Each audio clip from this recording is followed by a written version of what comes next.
Consult Asia delivers cutting-edge training to empower people to achieve their maximum potential. Engaged in developing and delivering customised learning and development programs specialising in leadership, business, sales and life coaching.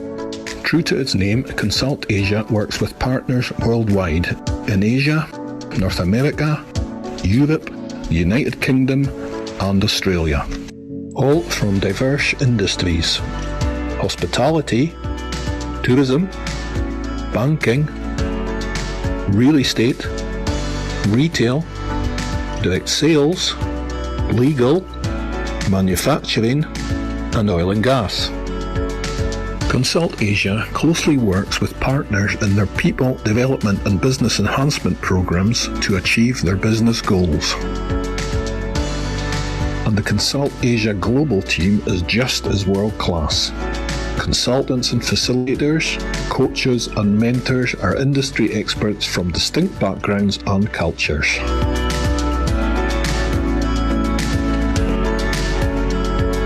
Consult Asia delivers only high-quality training solutions and proactively pursues strategic alliances with global firms and consultants to stay ahead in the industry.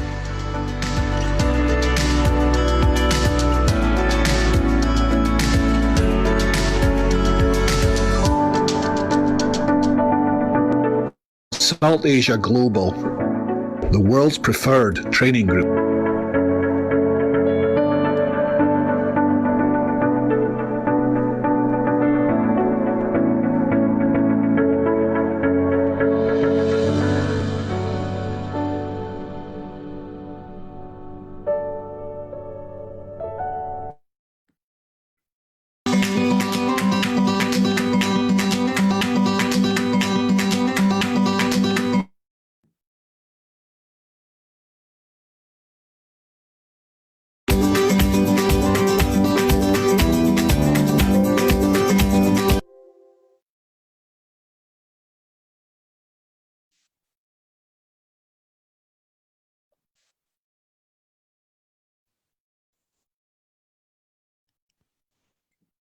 Good afternoon, ladies and gentlemen. My name is Tinette Cortez of Consult Asia Global.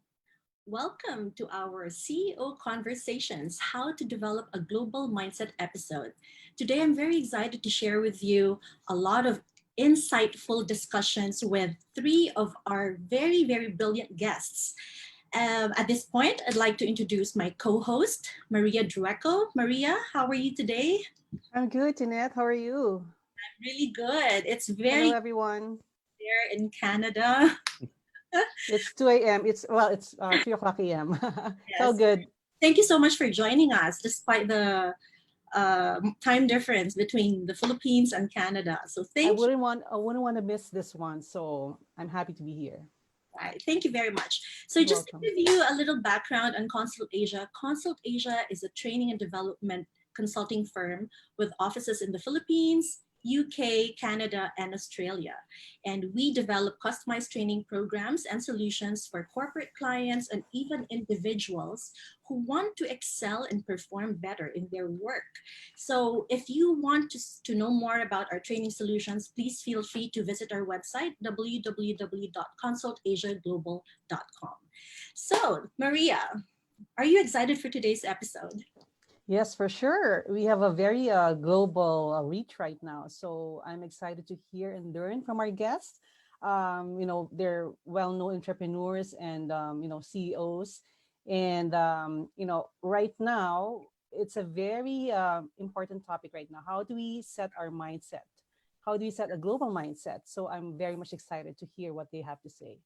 Yes, and when we listen to a lot of webinars these days, a lot of the focus would be more on processes, business processes, how to rebuild your business, how to handle people, how to review our strategies, but not so much about the mindset or the way we think, the way we rewire our brains, the way we exercise our mental muscles. So there's a lot of things that we can learn from our guests this afternoon. That's Well, right. afternoon in the Philippines. Okay. So, without further ado, let me introduce our special guests for today. By the way, Maria, did you notice that the countries represented by our guests are also exactly the same countries where Consult Asia operates?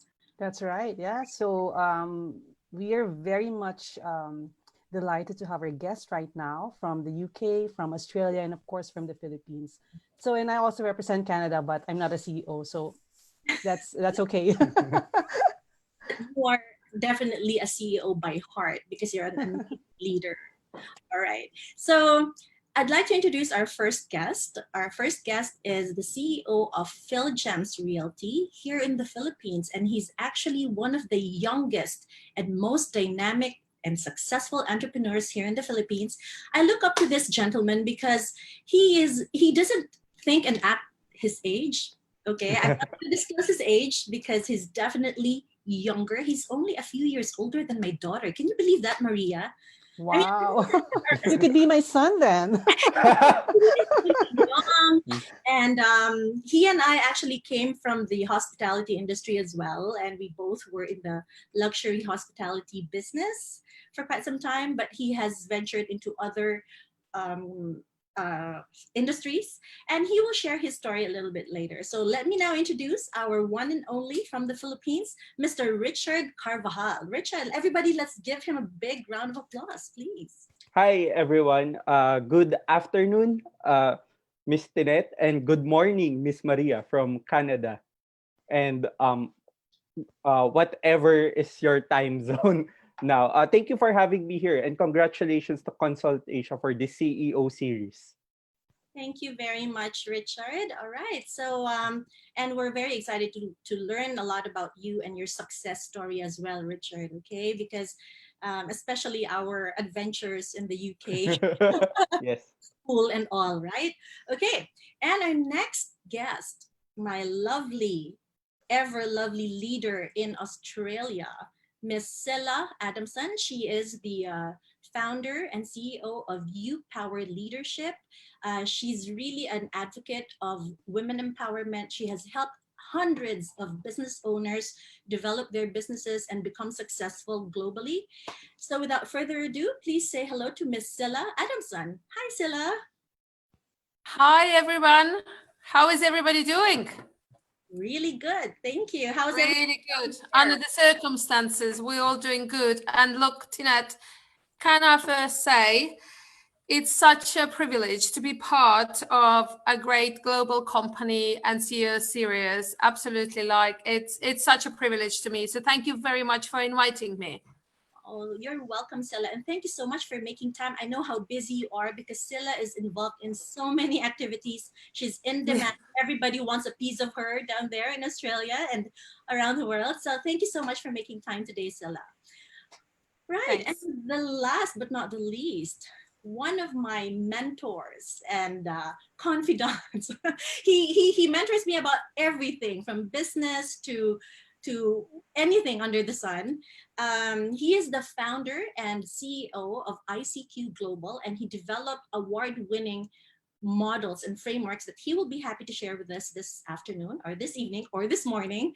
He has also coached a lot of the world's best coaches. So technically, he's a coach of the best coaches. I mean, how else can you get better than that, right? And yeah, so without further ado, straight from the UK, please welcome Mr. Csaba Tóth. Thank you so much. And thank you so much for inviting me and pronouncing the name correctly, because just a few people can do that. So that's always refreshing to hear it. Thank you. Thank you. And thank you for organizing this as well. Looking forward to it. I love the energy. Thank you, Csaba. Thank you very much. And we all look forward to learning from the three of you this afternoon. So for all the viewers, please feel free to type in your comments or your questions because we're live on all the Consult Asia Global pages and on my page, Tinette Cortez, as well. I also hosted a watch party on my personal FB account. So please feel free to type in your questions because this is very seldom that we get to speak with global leaders all in one session and we gain direct access to them. Right. So Maria, are you ready to talk about the global mindset? I mean, it's really a buzzword these days, isn't it? Global. It is, yeah, but it's not just a buzzword. It's the reality that leaders, business owners, entrepreneurs, and even individuals need to have. So if you want to be successful in your business, in your career, you should really have a global mindset. So let's get it on, Tinette. Yeah, and I don't want to sound very theoretical and academic in this session, even if I'm surrounded by brilliant leaders and entrepreneurs. But I'd like to get straight on to my first question, I guess, to our panel of guests. I guess maybe I'll start off with Richard. Okay, well, the youngest. Sorry, I had to emphasize that one. Fine. Richard, of course, with the pandemic, with the COVID-19 crisis, everybody went on a panic mode. I personally went through that. I, in fact, couldn't understand what was going on for a few days. I'm just curious, what was your initial reaction when this pandemic happened? How did you feel and what were you thinking then? Well, actually, the first reaction or my initial reaction was I was in denial because I was still doing my business like there was no pandemic. So I was traveling to Hong Kong where it was already locked down. They were one of the first countries outside China or regions who had initial lockdown. And then I even went to the UK and went to Russia. And so I was acting normal even if the pandemic was there for 2 months already. And then when I learned that we were going on a lockdown and we had to cease operations. I was in the UK during that time. I had to fly back immediately to the Philippines. Mhm. So I won't get stranded in the UK. But then my second reaction was I was very worried, not really for my business, but rather for the safety of my employees because I came from the hospitality background, but as an HR. So as a human resources. So I guess I have always been a people's person. So it's always about them and putting their safety first before anyone else. And I know that because of this pandemic, the job, as I said, it's a CEO's worst nightmare. So yeah, and as a business owner, you'll have your own responsibilities. You'll have your own you really have to do all this work, and you're like the captain of the ship that is now sinking. You know, you know what I mean. And then so the first thing we actually did was to write to our clients about ceasing our operation, and I could not imagine that it will happen, because not in this lifetime that we will go on a lockdown. You only see these things in the movies, right? So the first thing with this was to write to our clients, and then we said we need to take care of our employees so they can take care of you, because that has always been our principle, to be able for our employees to serve them better, we must serve our employees first. So that was my initial reaction. Okay. So, I resonate with what you said, that you were in denial. I mean, Yeah. you were in denial for only a few days and you were in the UK. I was in denial for like, I think, a full month. It was kind of hard to accept things, eh? All right. Well, thank you very much, Richard. What about you, Scylla? I mean, I'm just curious. I mean, Australians are very laid back and very fun-loving people. How did you react to this kind of situation?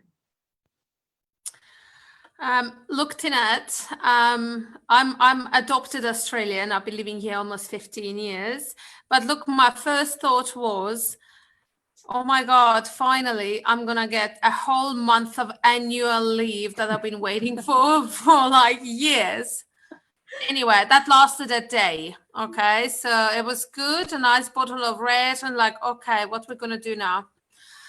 I was also thinking like, then it's finally time to get my herb garden in order, because I don't have to travel anywhere and go anywhere. So what else can I do? And maybe we actually bought more than 10 new board games with my daughters to get through this. Okay.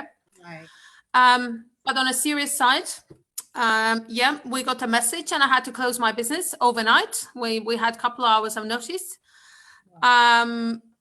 Saying that it was a massive shock. Like everything else in this life, a bottle of red will fix everything. Okay. Yeah. So that got our creative juices going. And look, I made a decision on the same night. We're going to go ahead and we're going to diversify everything we can, and we will not even close down for an hour. And that's what we did.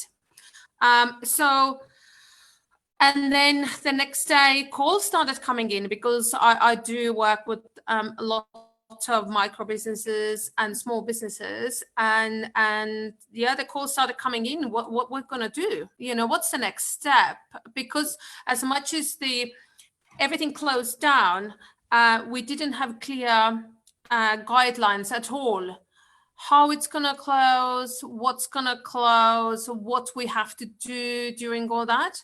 So that was where my legal background kicked in, reading all these different codes of conducts and all that during COVID-19, and kind of almost translating it to small businesses, saying like, this is what you can do and this is what you can't do.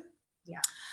And then the next couple of weeks when we were still operating, it was, okay, how can we do it so there is zero harm and we comply with all the different COVID-19 regulations? So look, Tinette, all the plans I made in 2019, forget about it. No, nothing happened. So... Wow. But in Australia here, we're very lucky. We're almost back to normal. So, you can see my spirits are up. I'm smiling. I'm like, yep, we can do it. See, this is the Australian spirit, right? Yeah, of course it is. It's always like, yeah, it's going to be all right. In fact, just the other day, we were having an episode on about Australia. We featured Australia, and yeah, this is one of your best assets, your positive attitude. I think it also has something to do with the weather over there, because it's just really... Absolutely.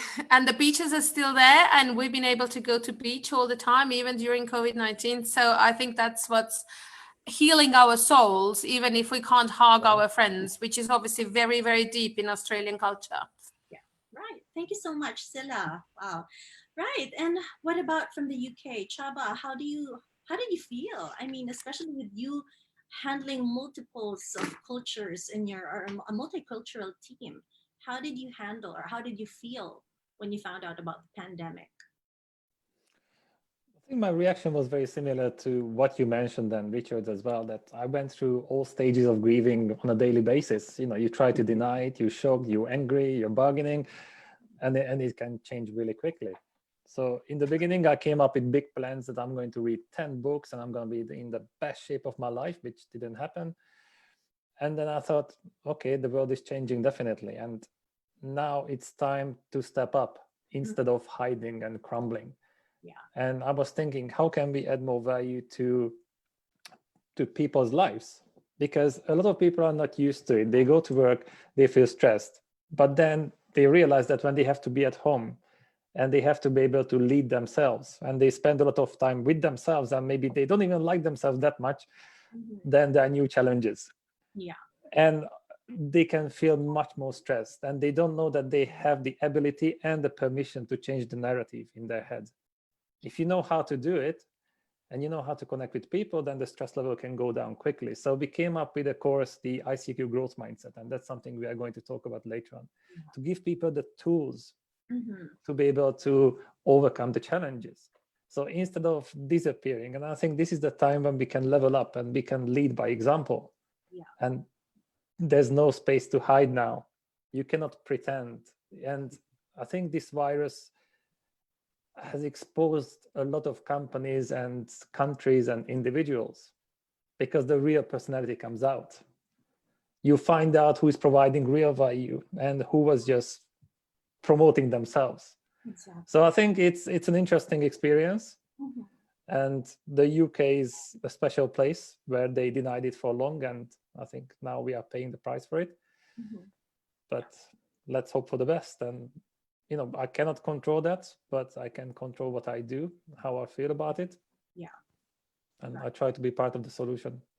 No, and this is a brilliant insight, Chaba, because if you notice, in the Philippines, in Australia, in Canada, in the UK, we all have different circumstances. The government policies, the government directives, the cultures are all different. And if you hear the answers of Richard, of Chaba, of Silla, they're all different from each other. But what I'm curious about is, how did you guys now shift your mindset from that reactive mode to the responsive mode? You know, because again, reactions are not wrong. I mean, these are feelings, these are impulse. You know, we're acting and feeling based on impulse. Like what you guys said, you were in denial, you were grieving, you were shocked, you were upset, you were angry. Yes, these are all valid. It's not neither right nor wrong.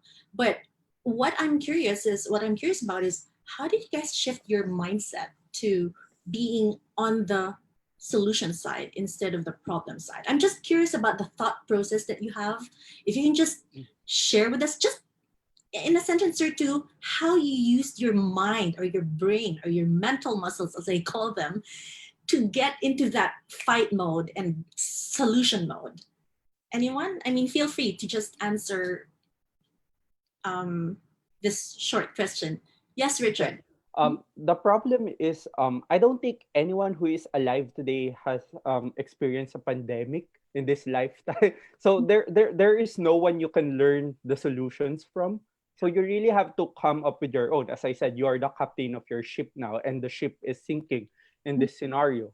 So I think what I did was to go back to the core principle, the main principle of the company, that our products are secondary, and whatever we are selling or whatever we are offering, that's not our main product, because our main products is our service. And I think our clients would need our service more than ever. So it's really about advising them what to do with their investments, what to tell them or to pacify them so they won't panic. So we started informing them with all these things. So it's not really about the hard assets that we were selling, but it's really more of what value we can provide them through our service. So it's just going back to our core principle. This is very, very good. I like what you said, that we add value. This is also what I always tell my team back here in the Philippines. I always tell them we need to add value, create value. This is the most important thing. Thank you for that, Richard. Anyone else who'd like to to share how he or she has shifted from the reactive mode to the responsive mode? Yes, Silla. Look, exactly what Richard said as well. Then you suddenly realize that there are actually people who really need you on that point of time, because if it's such a big chaos that's happening, we all look to somebody who's going to help us, isn't it? Is it our parents when we're younger, or is it somebody who is our mentor, or maybe a coach, or somebody who we've actually used in the past? So I guess all these people who are really feeling that, under that pressure, these were the people who really quickly turned into people who they know they can get good advice. And like in Australia here, like a part of the culture as well, we really talk quite a bit about it. And what I found that people who previously maybe have not shared all the different adversities they've been feeling or having, was suddenly, because it was such an overwhelming concept, we're suddenly way more open to share, because otherwise there was almost like no way forward. So when it comes to like servicing people and whatever the businesses are doing, I found that especially for the first month, the biggest thing was listening.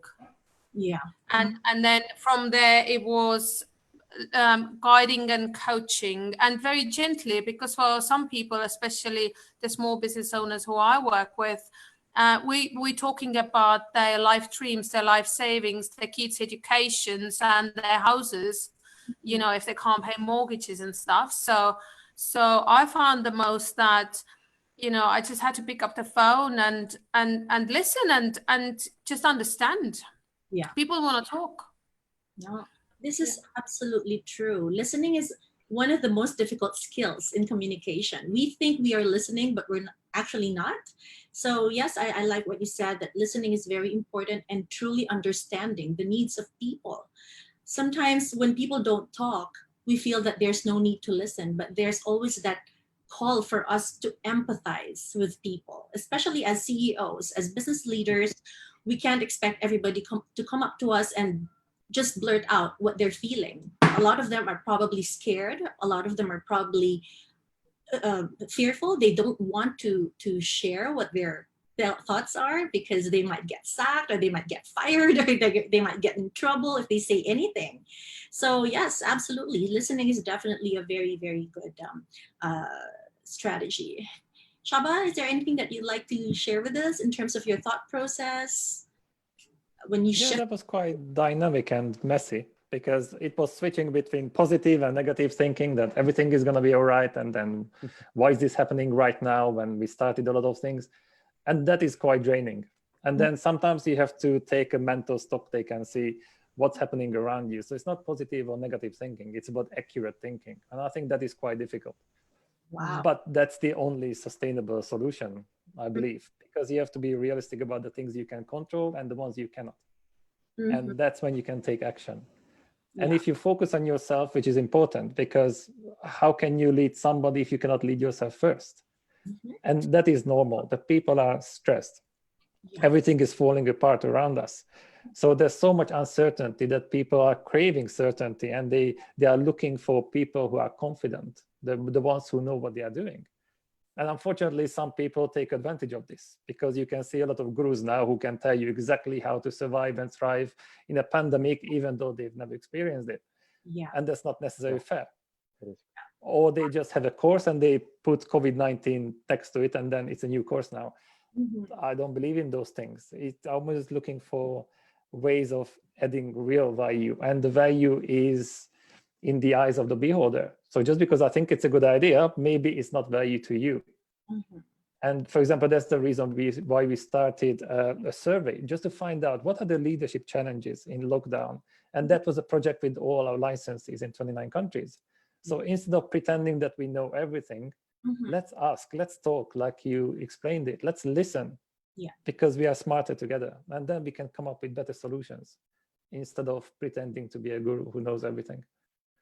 I like what you said, that instead of shifting from positive thinking to negative thinking. Just focus on accurate thinking. And that way we're more focused on the data and the facts, the realities, and what you just did by conducting a survey, which, by the way, Consult Asia was part of that survey. Thank you very much. From 29 different countries. I mean, this is really a very good initiative from your end, because then you're able to gather how people from different cultures are thinking, what they think is the most difficult challenge that they're going through. And you're not guessing, you are basing it on actual data. And this is, guys, if you just heard it, accurate thinking. I like that. And with that, this is one of the blueprints of global mindset. Guys, we are able to cope, survive, and thrive with a global mindset, because we can come up with all sorts of global strategies, global tactics, global products. But if we don't have a global mindset, then it's going to be very difficult for us to get over a big crisis such as the COVID-19 one, right? Okay, so thank you for that, guys. We have a few questions. Oh, sorry, not questions, but somebody just wants to say hi. Mrs. Rizalina Glazer from London. Hi, Miss Glazer, how are you today? And we'd like to say hello to Kasha as well from the UK. Hi, Kasha, how are you? And Yvette Galeno from Australia. Hello, Yvette. We have a lot of viewers who have been waving, sending their waves. So hello to everybody from Australia, the UK, Canada, and the Philippines. And I think we even have viewers from Dubai, from New Zealand, and I'm going to mention the other countries later, because there's just a lot that we have at the moment from the different pages that we have, that we're going live in. All right, so, okay, so Tinette, you also have some viewers from Cebu, Bong Paredes, and then Jasmine from Pasig, and Lester from Manila. All right, thank you so much. Hello to everybody. Thank you for tuning in. I hope so far you're gathering some very good insights from our guests. So the global mindset, okay, because again, as Maria, we were mentioning earlier, when we talk of global mindset, people are not really very sure what it means and what it is. And towards the end of the show, or this episode, Maria is going to give us some insights on this as well.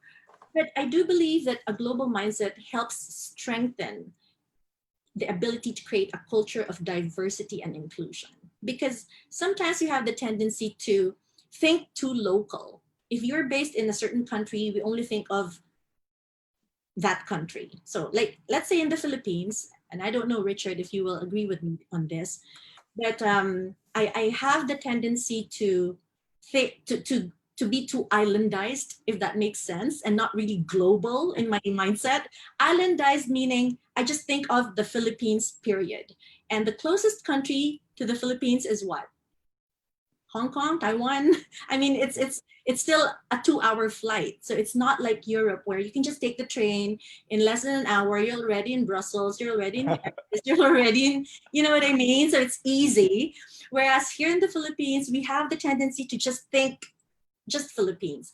And my hope is that our Filipino viewers and our fellow Filipino leaders will start to think global.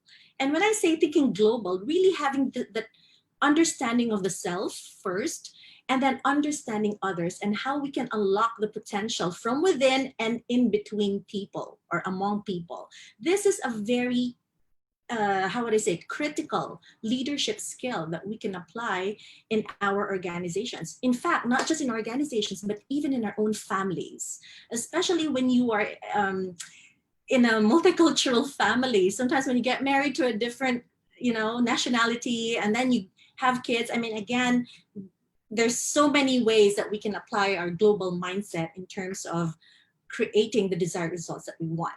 So for our guests, you all work in a multicultural, multi-generational teams. And given the pandemic, again, how are you able to handle the different emotions and thoughts and behaviors of the people in your organization? Because just like as I mentioned earlier, Filipinos probably react differently from the British or the Australians or the Canadians. So how are you able to manage and handle the different reactions or behaviors, let's just say? Richard, would you like to share? Oh yes. Well, first of all, I had to handle my own emotions first because I am I'm a very extrovert, outgoing person. So I'm used to being around with people. I'm used to being in the crowd. That's what I do for a living. I do keynotes talks. I go to conferences. I say hi to people, and I go out talk to clients. So it's all about having people around me, and then all of a sudden, there is a pandemic that I have to lock myself down for um, we don't know how long it was. So it was a very hard it was a very hard adjustment to me, but I needed to cope up fast because I had to handle my employees as well. So for my team, we're all Filipinos, and Filipinos are very emotional compared to other nationalities. I hope Filipinos would be could probably deny this one, but I think they are very emotional. So Rant.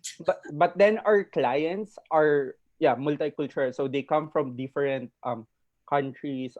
We have clients in around 34 countries, I think, globally. So and during this pandemic, the reputation of third world countries, let's say, are not the best. We're very exposed in terms of media, and what they're seeing in the news is very different from the actual scenarios here. So which gives them a global mindset, but it's a negative global mindset, or a Mhm. wrong perception about this country. So we had to correct all these things.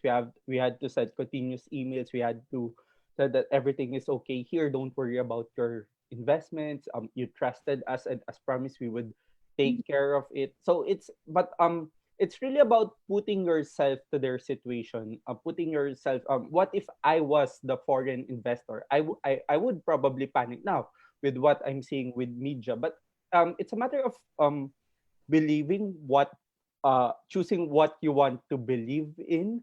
So don't believe everything you see in social media or in the news. And also for my organization, my organization is quite unique because 90% in my organization are millennials, and Yes. then 10% are Gen X. Usually you would have more Gen X than Mhm. millennials. So it's a very different. So we were really quite ahead of the pandemic because they just announced 2 days and then we go on lockdown. Mhm. Prior to that, I was already expecting a lockdown. So I was suggesting things like work from home, bring home your laptops, and then the Gen X populations are not very keen about it. Mhm. They think that work from home are not effective, and this is the problem with not having a global mindset. You know what I mean. Conflict starts to rise within the business organization, and there was an Oxford research in real estate that they said that companies don't look for high quality offices, but then they look for high proactive performing teams in this new normal. So they don't actually prefer having a nice office, but they prefer having quite flexible team. But I'm quite lucky because millennials are quite flexible. They can adapt easily to whatever change that comes in, or unexpected things that would probably happen. So with regards to this one, I think there's a lot of opportunities to be able to demonstrate your global mindset as a leader. Definitely, Richard. Well, thank you for that. You mentioned earlier that a lot of your team members are millennials, and Yes. about 10% would be in my generation. And it could be a challenge for sure to be working with, multi-generational teams, so It is. and this is exactly what you said, that high performance is key, it's crucial, it's critical. As leaders, if you do not have a global mindset, the tendency would be you get immersed in that mentality of creating gaps in That's between. right. I'll just add, if we were not able to prepare, like for example, if I listen to the opinions of the other generation, then we wouldn't be able to work from home because the laptops were not sent home, the documents were not pulled out from the office. You know what I mean? But regardless, if we were like going to work the following day, let's all bring this materials home. So whatever happens, we could still continue the operations. Yeah. Yeah. Right. Okay. Thank you so much, Richard. All right. What about Stella? I'm curious how you were able to handle the different emotions and behaviors of your team from other parts of Asia and even in Europe. Look, when it comes to Australians, then in my case, about 50% of the people are migrants. So biggest thing obviously was at first that they can't go home. You know, if they wish, they can't go visit. Summer holidays, European summer holidays, which are winter holidays here, which are starting literally this weekend. Everybody had to cancel because you can't go anywhere. I was supposed to fly in Italy this Friday for my 1 month European tour. So this is the thing we have to deal, that everybody kind of had to cancel their plans instantly, and you still don't know when these plans are going to go ahead. So that was the biggest thing, that people are like, what are we going to do now then? You know, like, how is life going to go ahead the way it was? Because we always take things granted, especially travel, and especially people who have families in other countries and travel all the time. That was a very, very big problem within my team. But as Richard mentioned as well a little bit, they're working from home. At first, it was quite a problem for some people. Same reasons, you know, some different technological devices are not set up, and your company has to send somebody to set up DocuSign or encrypted printing or things like that. So it was, at first, everybody was sent home and said, you know, go home and sit tight until we figure out how we're going to do this. Saying that, as always, Australians, you know, very adaptive. And like all our even telecommunications companies gave everybody in every company 10 times the data for free, all these different things. Don't worry about, you know, if you can't pay the bills, we'll deal with that later. Let's just keep going. So very much in Australia, that was the mindset. When it comes to working with different people in different countries, like, we're talking about global mindset here, but when it comes to Australia, global mindset for us is pretty much a migrant mindset as well. We have a vast variety of different cultures here, even where I live, and I think I live relatively like small community of, you know, 200,000 people, you know. Even here, when it comes to small businesses, 80% of small businesses have migrant background, you know. So this was the thing with all this, almost like a cultural clashes when things happened, and the news they get from home, and that's not exactly true for Australia. And then kind of almost navigating all this and calming people and saying, look, it's going to be fine, because I think as it has shown us now, Australia was one of the best countries to recover kind of after New Zealand. So we are very lucky. So yeah, but this was the thing. And probably also, I think now we're talking about this whole working from home or working from office. The whole way we work is changing. And I really welcome that change, to be honest, because I've always been a big advocate, especially for women, to work from home as much as they can, because it's such a comfort zone for us. And the recent research has shown we get more than 30% more done at home than we get in office. So in Australia, we have memes here that are circulating saying, I can't wait to go back to the office so I don't have to do as much work. Yeah. Right. So it hasn't been bad. It's been pretty positive. We've been pretty adaptive, but saying that, there's also lots of support from government and different companies that really make life the way it is. Yeah. Right. Thank you so much, Silla. You know, you always had this, you had that comment that, you know, so I don't have to do too many things. And this is really a good insight as well, because as CEOs, we have this tendency to take on everything as if we were, that the world is on our shoulders. So it's good that if we create that global mindset, or that mentality that, things will get better, and then just focus on the solutions, then we're good to Yeah. go. Yeah, thank you. Right, Chaba, would you like to share something with us? Yeah, I was just listening to this conversation, and it was interesting to see that everybody had a slightly different version of global mindset. Mhm. And to me, that's a fascinating topic, because often the biggest challenge is not that somebody doesn't know something, but they think that they do. And I think global mindset is one of those concepts that everybody can use this word. They have their own version, and they assume that everybody else has the same. And that's usually not true. Okay. And if I think about global mindset, then I think for most people, it's about the cultural differences in different countries and maybe between generations, which is part of it. But if you look at the research, that more than 80% of cultural differences exist within countries, not between them, then we realize that we have much more experience than we realized, because we all belong to 15 or 20 cultural groups at the same time.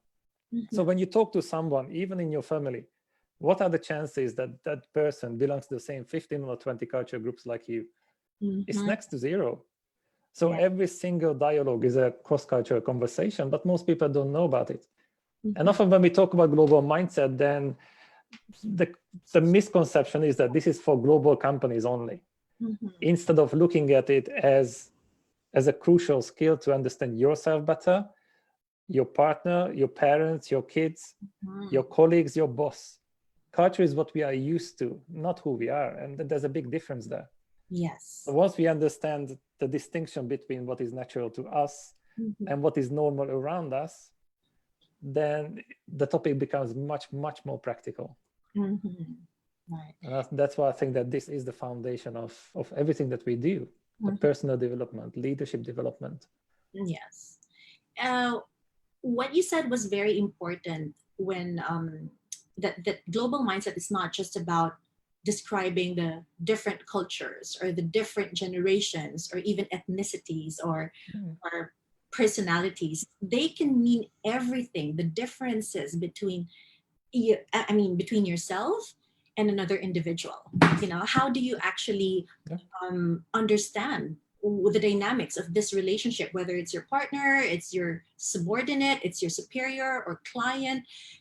That's why I would like to hear more about Chaba's book later, because this is going to somehow change the way we define global mindset. It's a very interesting material, and I think we're going to be picking up a lot of important information from that one. But yes, there are also certain tools that we can use to understand and develop a global mindset, from the deepest essence of it.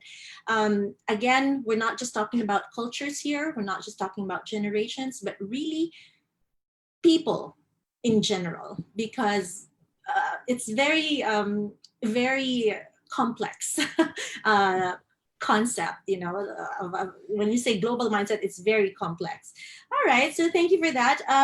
I just wanted to read some of the comments here from our viewers. Carmine says, well said, Richard Carvajal, I'm a fan. Donna Miranda from Australia says hello. Hello, Donna, down there in Australia. And Lynn Resosa from the Philippines says, hello, I love the topic. It's very informative. And Christopher Make from Bacolod says, hello, everyone. And there's a question from the US, from Caroline. So any one of you, ladies and gentlemen, Maria, you can join in, because you may probably have a good answer to this one. So the question is, the Miss and Mr. Universe question. If you were the CEO of the world, what would you do to restart the world's economy? Wow, this is a very American question. Sorry, but yes, that's a good one. I like that question. So you guys have any thoughts on this? I guess I'll answer it first. What I'm gonna do, I'm just gonna probably flatten all the currencies. There's no currency exchange. No, I'm just gonna go back to gold bars and everything. No dollars, no euros, no Philippine pesos, etc. I don't know. Just really completely start from everything. Go back to the caveman days. That's what I would do. Of course, there's some humor injected to that. Come on, guys. Loosen up. You guys are so serious. Okay, Silla, please. Look, the way you're talking about, let's all have one currency, I absolutely support it. Absolutely do. Wow. Obviously, my background is from Estonia, and since we joined European Union, we've been doing very, very, very well. Mhm. But what it made me think about is how about then if we will not have currencies, I think something that would really be useful is barter deals in almost everything, especially between countries. Mhm. Yeah. You know, so free trading, barter deals, you know, when it comes to like a very large scale operations. So I think that would be something that would work because like especially European Union countries have done it for a very long time, you know, like you have oil, I have milk, so let's do something, you know, and this is the oldest kind of business we know that goes back to start of the humanity, you know, and I think this is the time to really think into it, rather than trying to really make profits and everything. Yes. So I think we more than ever have to think how we're going to help the country who we really want to trade with. And that's a big problem, especially at the moment when it's very tense between China and Australia. And we being the best countries to do business like since. So that just throwing in an idea because it was like very futuristic question. So that's my idea there. No, brilliant. I mean, the question was, how would you restart the world's economy? And that's why I thought about just get rid of the currencies and start from the basics. So, yeah. All right. What about you, Richard? Any thoughts on this? That's a very tough question. I never thought someone would ask that one. But I would probably go for equality. Distribute the world's wealth because like you know more than 1/3 of the world's wealth is in one country only, and they are monopolizing certain industries. And probably by having equality as well is having the same monetary policy per countries, like the same interest rates. Because I think to be able to recover from this crisis, we really need to have good fiscal and monetary policies. Also pro new regulations such as appropriate, you know, like with everything what's happening today, you know, the propagandas. And I think it's an issue that I need to raise in this platform. You know what I mean? All of these things happen because of inequality. And I think that's where the greediness of people and not caring about other countries and just about caring all of these things. So you really have to like go back from the very beginning, like what they said, clean slate. Yeah. Right. Thank you so much, Richard. Wow. Distribution of wealth. There you have it. Wow. Right. And Chaba, if you were the CEO of the world, what would you do to restart the world's economy? It's not an easy question, but I think that if you talk about economy, then it is based on two major things. One is trust and the other one is value. And the current pandemic exposed a lot of things. For example, that everybody is much more connected than we realize. So we can give people techniques and strategies and currency and things like that. Without psychological safety and inclusion, it's not going to happen because everybody is in a survivor mode now. And that is not inclusive. When you're in survivor mode, you don't have to be smart. You don't have to be nice. You have to be strong. You have to be quick.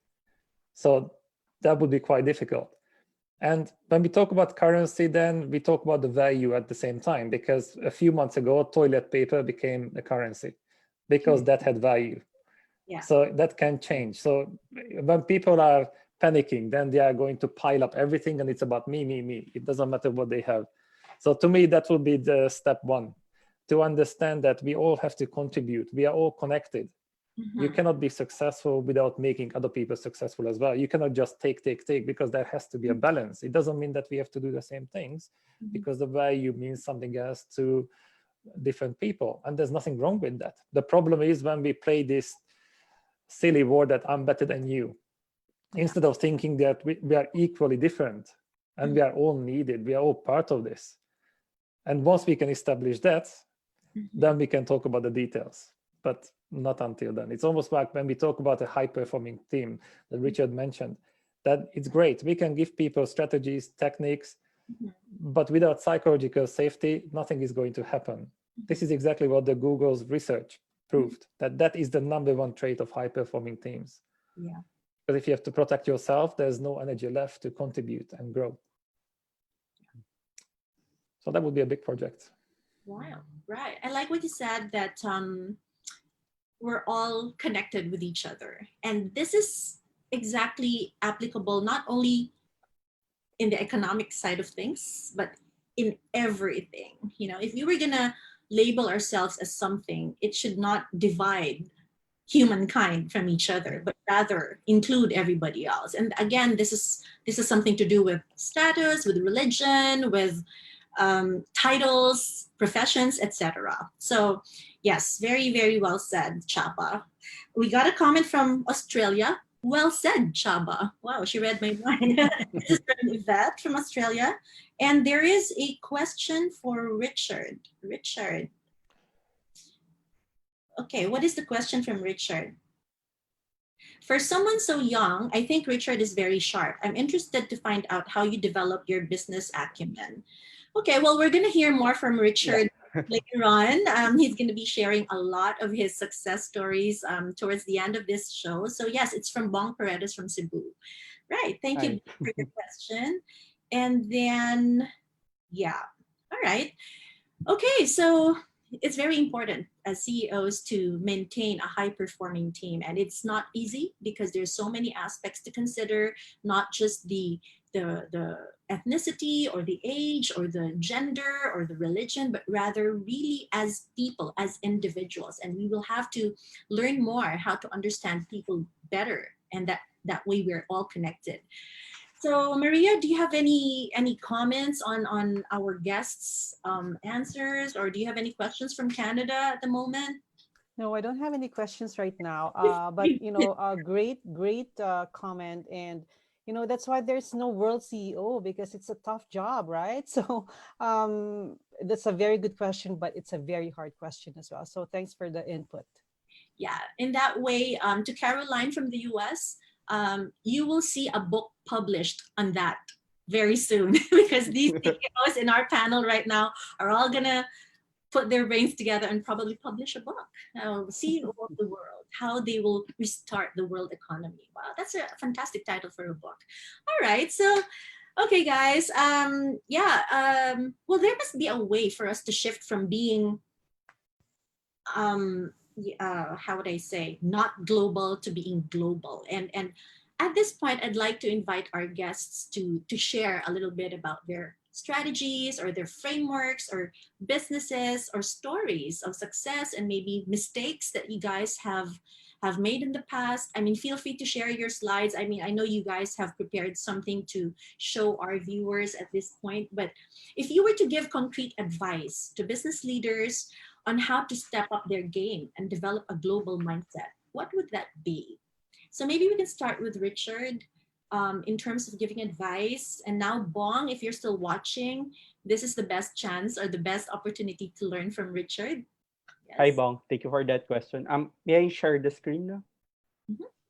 It's disabled. Okay, Donna, I think Richard will need to share his screen.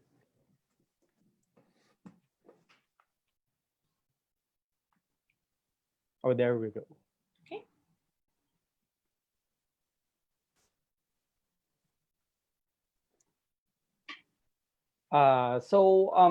My final advice is that pandemic could mean long-term opportunity for current and future CEOs.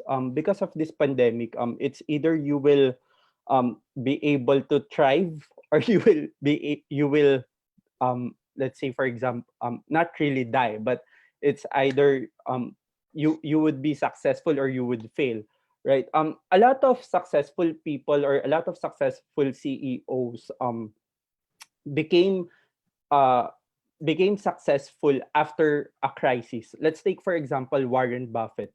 Warren Buffett became the richest man the same year that there was a crisis. That was back in 2008 during the global financial crisis. So Warren Buffett did some strategies that other people won't do. So it's about taking higher risk and getting higher returns. So I think a lot of future CEOs would probably, or a lot of people who lost their jobs could probably be a future CEO. If you cannot find a job right now because of the economy, probably you can start your own business. Start from small, start from baby steps. So if ever you failed, or probably you're a CEO and you don't know what's next for you, so or you want to be a future CEO, here is my advice for you. 7 advice. Number 1, of course, is make mistakes. Making mistakes is very important. If you made mistakes during this pandemic, you made some bad decisions that put your companies into bankrupt. Don't worry about it. It's okay to make mistakes, but don't let mistakes define you. Mistakes are learning curve that we need as future CEOs. Inspired and be inspired. If you're having a tough time or challenging time right now, just think about why you were doing this in the first place. Keep yourself inspired as well. Surround yourself with positivity and learn to be inspiration to others. I think that's the best reward a CEO could have, is being an inspiration to other, more than the monetary rewards that you can have. Live for the future. We can't plan the future, like no one planned for this pandemic, but it's important to always go back to your principles and you know set your goals properly.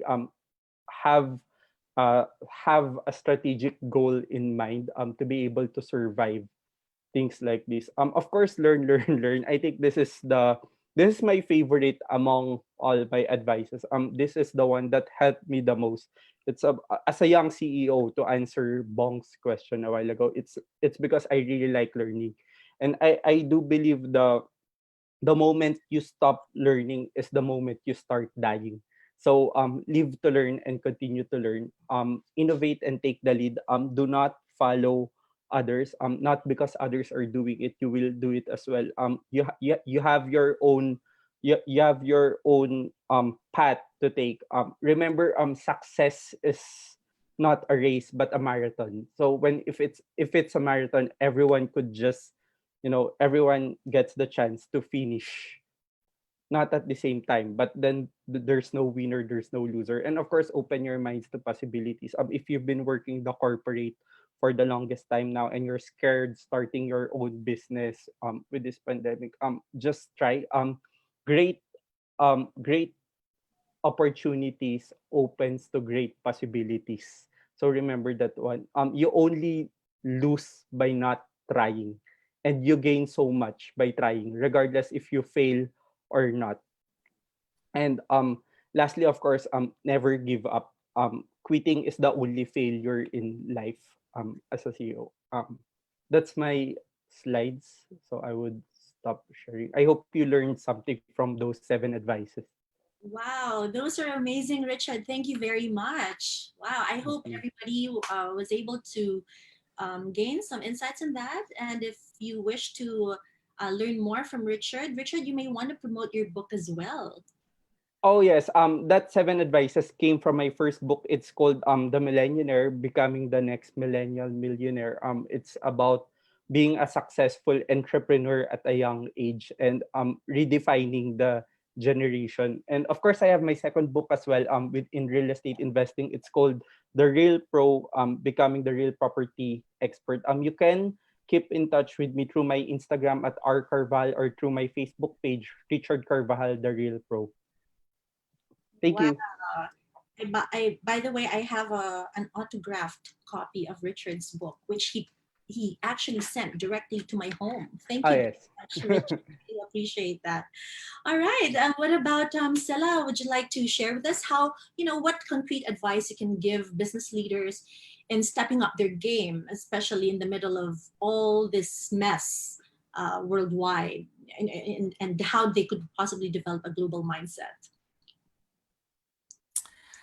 Thanks, Tinette. Obviously, this if we all kind of look for advice and survive, that means we already started the global economy again. So that's what another thing what a global CEO would do. Yeah. Yeah. So biggest thing is seek information, like talk to others. During the U-Power Leadership Program workshops that I do, when we talk about innovation, and people sometimes think innovation is something that you have to innovate something brand new. But listen, innovation for small business means that if you can improve your pie making machine so you can double the output and triple how tasty they are, that's innovation. So quite often we overlook these tiny little increments in innovation, and people always think that if I have to diversify and innovate, this means that I have to bring somebody in who I'm going to pay thousands of dollars to make my business work. In my consultations, we usually end up in hour later that they know exactly what the answer is and how to do it themselves, because nobody knows the business like they do. You know, even I would never. So this is a big thing, to seek this kind of information where you can. If you never had business coaching, this is the time right here and right now to have a business coach, even if it's just to put your biggest fears in bed, that look, you're going to be fine. Even that is worth that coaching, you know. Also a few other points, and I absolutely, you know, agree with Richard, and 5 points I have here he already talked about, which is really like, oh well, okay, I have nothing to talk about, but Oh, sorry. yeah, I know. I'm like, what the hell are you doing, mate? No, that's okay. But I guess we all understanding the world the same way. But big thing is also find innovation from everyday things. Like I said, really look what others are doing. And these days we have Google, we have Facebook, we have Twitter, we have everything. Look for best practices. You don't have to invent it. Look for it. Just search for it. Search for ideas. Search for things that other people are doing that has made them successful. If you have no idea what to do. And obviously, 2 last points, very positive ones, I hope. One thing is just to keep going as well. Get up in the morning, go attend your business, even if you're suffering a loss. Like, you know, here in Australia, when we were closed down, within the first month, I suffered 70% of loss, you know, and obviously it's a travesty. But saying that, just keep going. Keep showing up every day. Keep doing your thing, even if you have no idea where it leads at this point of time. Just keep doing it. And probably the last thing I have is keep planning for the future still. Because when you can really dream about the future, I think this is where actual innovation happens, and resilience, because then you are hopeful and full of positive emotions. And as a business owner or a CEO, guess what? Everybody's looking up for you to have these positive emotions at all times, even if everything is scary. It's like, you know, when I was a 5-year-old girl and I looked up to my mom who made everything okay, you know. So other people looking at us, you know, as leaders. So we have to keep planning for the future, especially after COVID-19 future. And one of the big things is kind of skills training. So some industries are really suffering, and some of them are still closed and are not doing well, saying that people still need jobs. So a big thing for me is how can I now create and develop a new program that will help people to find jobs and keep going, even if their business is closed, but just to keep going. So this is something new I'm developing right now. And somebody mentioned before that if you just put COVID-19 to it, it doesn't mean it's new. I absolutely agree with it, because everything is inundated with some short courses about this and that and about COVID-19 there. I think it has to be meaningful. And the new skills training program we're developing is different than anything we've ever done before. It's literally helping and coaching people to go forward rather than giving them these hard skills of how to do this and that. We really want to give them the mindset skills more than ever, how to survive every day, how to get out of bed, being really positive. So it's all about soft skills right now for us. I totally agree with you, Scylla, when it comes to soft skills. And this is exactly why a lot of our business leaders need to step up by looking at the needs and the gaps in their organizations when it comes to soft skills, because it's not enough to just have the technical or the hard skills, but the people need to know how to overcome their own battles, whether as individuals, as a team, or as an organization. All right. Okay, thank you very much, Scylla. And how about you, Chaba? Do you have anything for us on how we can step up our game in leadership and being CEOs?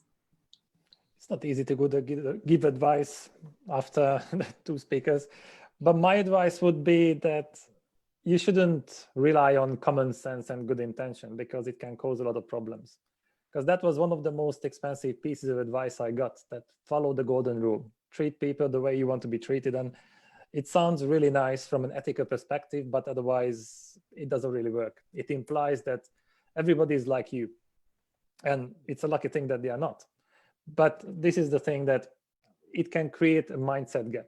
So I prepared the presentation, and it's going to be pretty much a summary, summary of what you mentioned. So Jacob Morgan published a book last year, I believe, and he asked one question from 140 top CEOs: what we should be teaching leaders now to prepare for the future? And it's a really relevant question. And that time there was no pandemic. So he came up with 4 mindsets and 5 skills. And one of those was technology. The 4 mindsets were growth mindset, teamwork, inclusion, and global mindset. And in terms of skills, self-awareness, innovation, communication, and coaching. So that's exactly what everybody talked about. So 8 out of the 9 skills and mindset are directly related to how much we understand ourselves and others. And this is where the golden rule doesn't apply, because people are different. Just because you like something, it doesn't mean that other people like it as well. And it creates a mindset gap. So for example, 86% of leaders see themselves as inspiring, but 82% of employees think they are not, according to the McKinsey research. There's a massive mindset gap there. And we can see that often people have the best intention and common sense, and it backfires for that reason. Or 80% of CEOs consider their customer service outstanding. And here's the shocking part. Only 8% of customers agree with them, according to Salesforce. There is a huge mindset gap there as well. So much potential is lost because of this. Or that 75% of employees leave managers, not companies. And 89% of new hires fail within 18 months because they cannot fit in, relying on common sense. So if you look at this ditch here, then most of the opportunities, time and energy are lost for 2 reasons. One is friction between what we want and what we actually do, which is self-sabotage. And the other one is friction with people who think and behave differently. And this is the core issue. This is the foundation of global mindset. It doesn't work without it. So learning is important, but first you have to understand yourself. The more you understand yourself and others, the more successful you become. And the less conflicts you have, the more synergy you can create.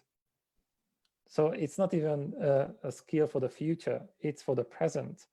And it's not just for big business people, because you have to be the CEO of your life first, and then you can try to manage other people. And unfortunately, a lot of people try the other way around. They try to control people around them, and they don't know how to lead themselves. And that causes a lot of problems, and we saw the statistics.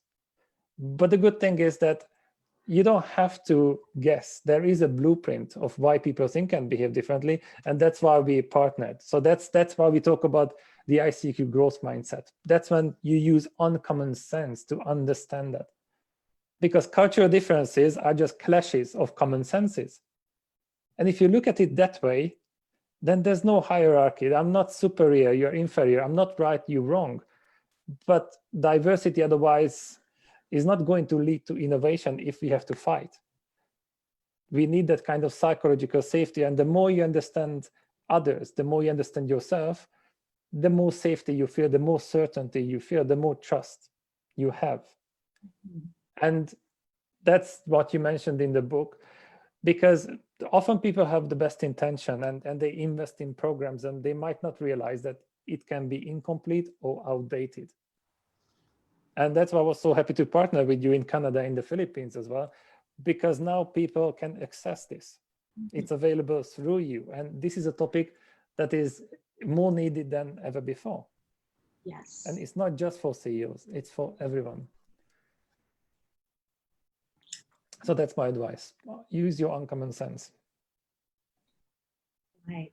Thank you so much for that, Chaba. Wow. So, you know, to be honest, I'm privileged to have been invited by Chaba to write a blurb for this book and a testimonial on Amazon as well.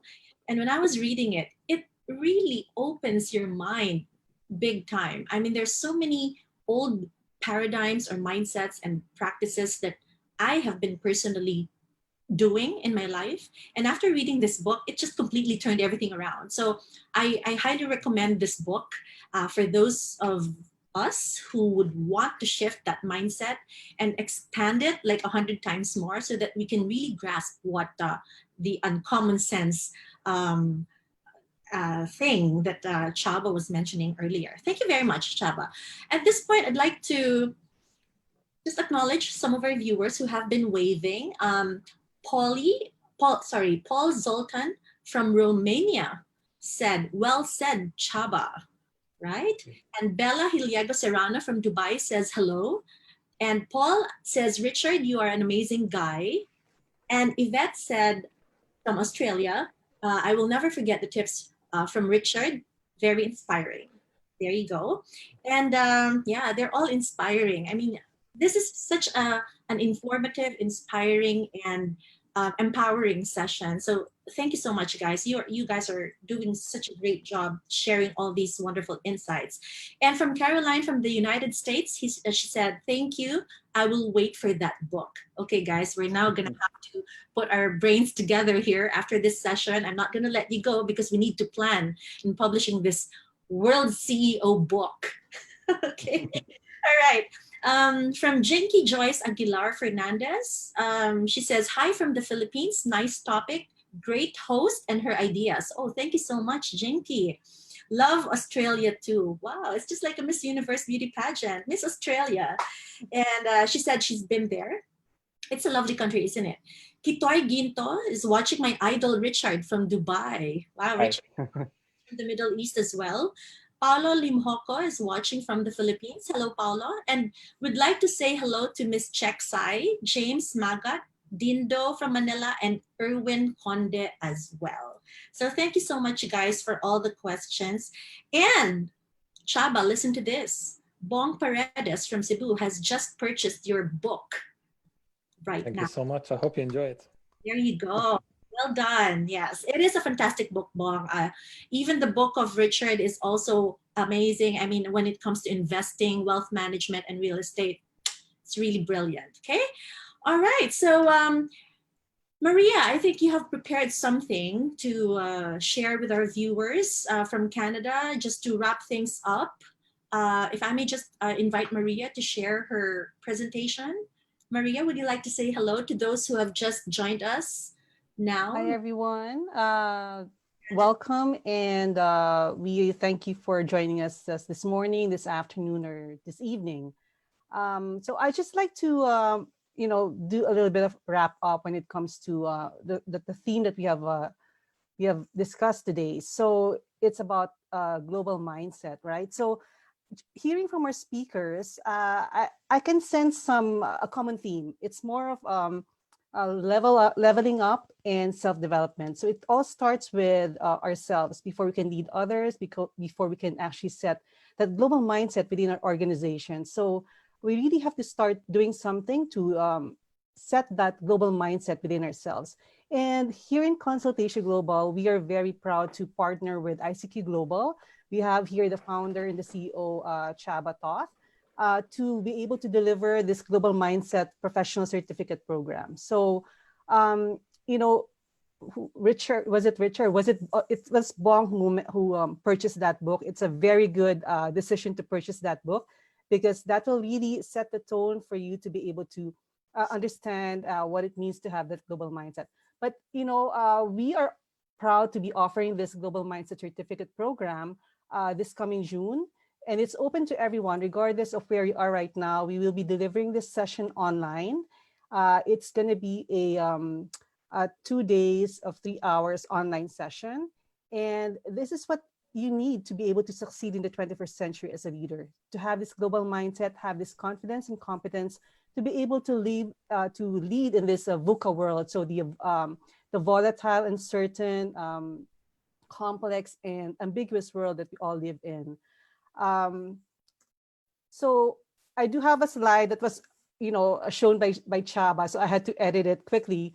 But we just want to tell everyone that if you actually take this particular certificate program, this will be the benefit to your organization, to your business. So in this program, you will be able to build certain awareness, competencies, and skills to be able to have that global mindset, plus address all the skills that Chaba mentioned earlier. So, being inclusive, having that collaboration skills, having that growth mindset skills, and of course, having that global mindset skills. We will also give you some tips and techniques on how to coach your team. So in fact, this is the actual outcome that you will get out of this particular program. This particular program, we will be using the multi-awarded tool that Chaba has developed. It has been endorsed by thought leaders, just as Marshall Goldsmith and John Mathone. And at the end of the certificate program, you will have a global mindset certificate to show, displaying your business in your shops, in your offices, that you have taken this course and actually you have this competitive edge already. So we invite you to join us in this workshop this coming June. Contact me or Tinette for more information. Again, this is open to everyone globally. That's it, Tinette, and thank you everyone for sharing your insight and your thoughts and your knowledge and your wisdom to all our viewers. So handing it over to you again, Tinette.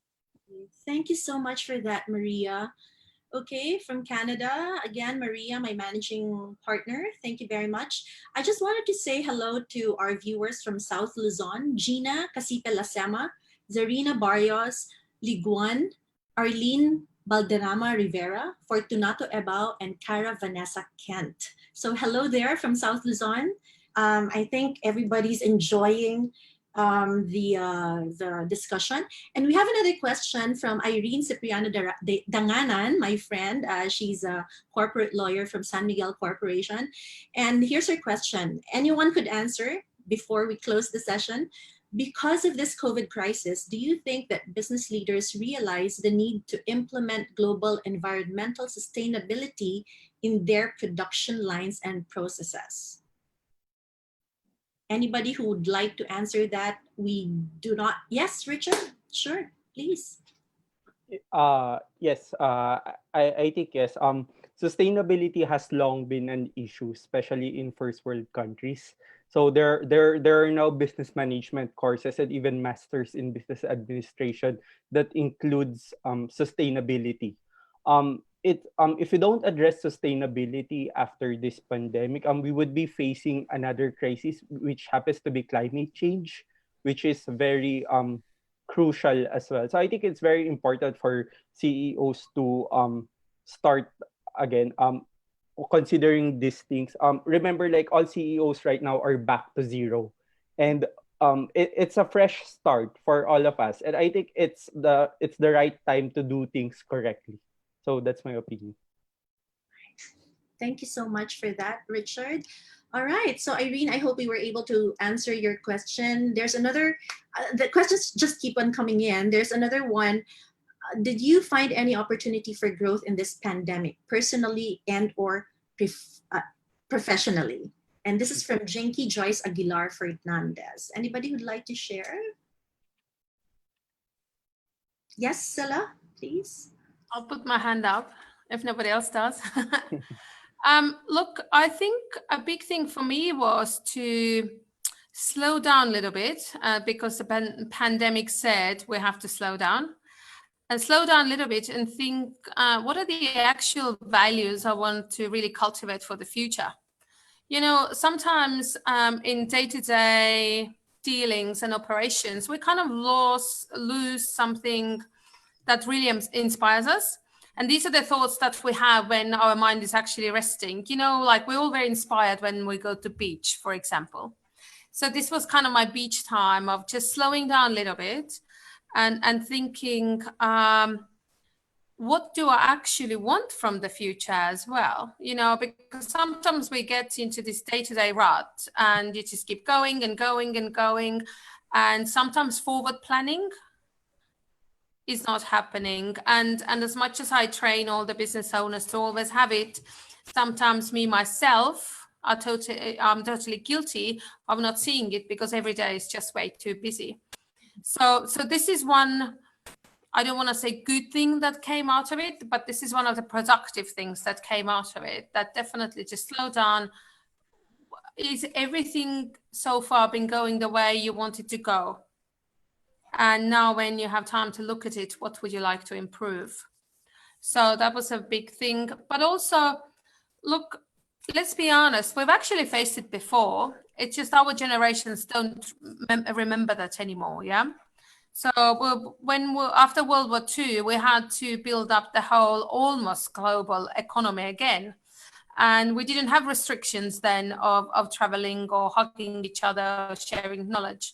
So it is a little bit more restrictive. But look, we've done it before and we've done it beautifully. So we just have to find this resilience that we can get through it again. And that's that positivity. So these are probably my two key things when it comes to that. All right. Okay. So thank you very much for that, Scylla. We have actually posted on our comment section. Our team, Donna, has posted an Eventbrite link in the comment section for a webinar to be hosted in the UK. So guys, if you have the chance, please go through our comment section. And this is going to be for the Uncommon Sense webinar to be hosted by our partner in the UK. So, all right, Scylla, thank you very much for that.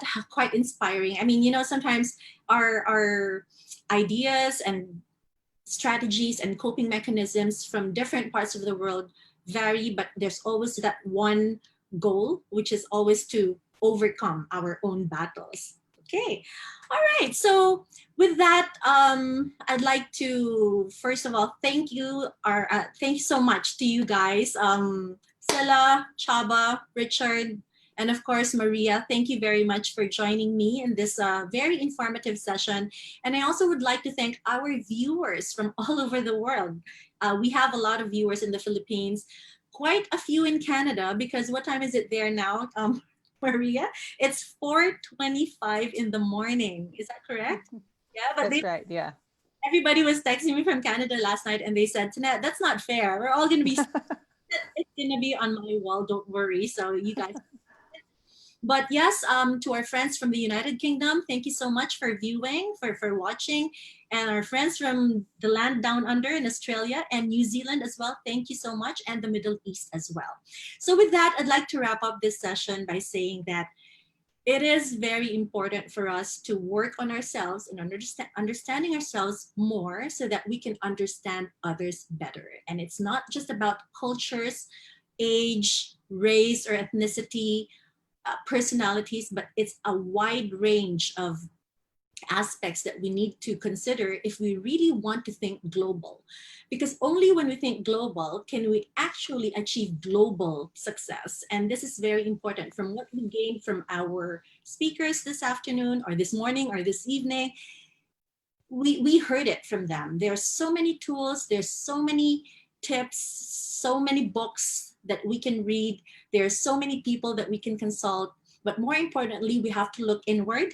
And I still believe that it is in the times of being calm and living in the present that makes us really become creative, and it's the best time to make very, very good decisions as well. So at this point, I'd like to thank everybody. I'd like to thank my team, Donna and Carmine, who are helping us with the technology and off-cam tasks. Thank you very much. And if you wish to attend our future webinars, just please feel free to like our Facebook page, Consult Asia Global, subscribe to our YouTube channel, Consult Asia Global, and please do not forget to visit our website, www.consultasiaglobal.com. So again, ladies and gentlemen, my name is Tinette Cortez. I'm the CEO of Consult Asia Global, and we look forward to having you join us again in future webinars. Thank you and goodbye. Thanks, everyone.